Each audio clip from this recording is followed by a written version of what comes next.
All right, guys, here is our 2 minutes of truth for Tuesday. This is a recap of what we looked at Sunday at our first service back inside.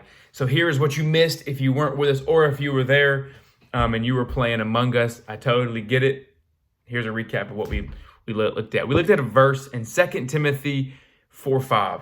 And the big picture was this: don't let the circumstances of what's going on outside take you out of serving, take you out of doing what you're supposed to be doing, what God's called you to do, right? So there's a verse here, and it's especially important for young believers, young leaders in the church, young people in general, because right now is a time when everything around us is kind of chaotic, right? And so there's a call to control what you can control, right? Here it is right here.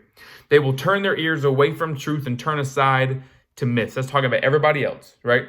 But verse 5 right here, but you keep your head in all situations, endure hardships, do the work of an evangelist, discharge all the duties of your ministries, right? First one right here, but you. That's how it starts off, right? But you are different. You're not like everybody else who gets swept off in everything that's going on, right? You are different. You've been set apart. You are everything that is in that love letter from God that we looked at a couple years ago, right? Or a couple weeks ago. But you, the next part of that verse, keep your head in all situations, right?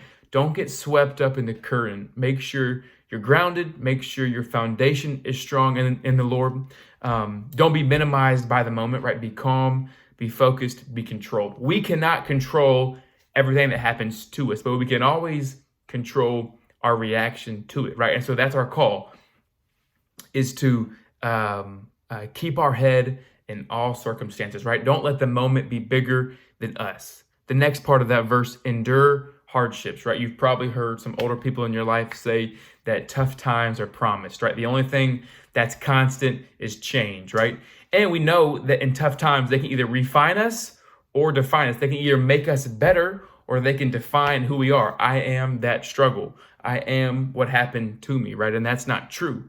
But tough times are promised. We have to get through them. And we get through them and grow in them by walking in the Lord and staying founded in Him. Be patient because God is working even in the chaos and the bad things that are happening around us in our lives. And the fourth part of that verse right there, do the work of an evangelist. And what that means is bring the good news to people, right? And that does start with telling them about Jesus and what He's done for you, but that's continued in how we live, right? That's continued in inviting people into our life, leaving space for them, leaving room for them, so we can come across people that we haven't scheduled into our life, so we can be the good news. We can be the light for other people. That's an area that I struggle with because I'm so not structured, but I structure my day so much to where there's not many minutes that aren't taken up already. And what that does is that squeezes out any time for the good news.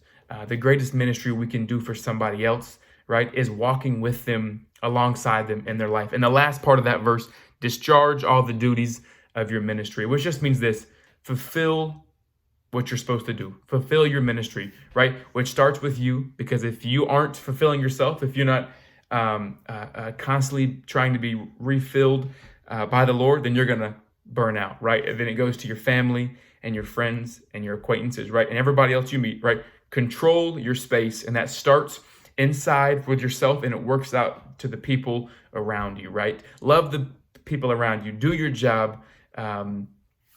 Make sure you're getting all of your responsibilities done, right? Everything around us is chaotic, but what you can control are the things that have been entrusted to you, right? Life is hard. Ministry is hard. Welcome to the club. And there's always going to be a temptation to quit, but don't, because the end is always beautiful, right? The growth happens when everything is uncomfortable. So do not let the circumstances take you out of serving, right? There's always going to be opportunities in the midst of chaos. That is it right there. I'm going to read the verse to you one more time. But you're different. Keep your head in all situations, endure hardship, do the work of an evangelist, discharge all the duties of your ministry. I said 2 minutes and I'm running on 5, so I'm going to shut up now. I can't wait to see you guys Wednesday at Zoom and then Sunday again as we meet back. Again, you guys have a good week, and I will see you Wednesday or Sunday.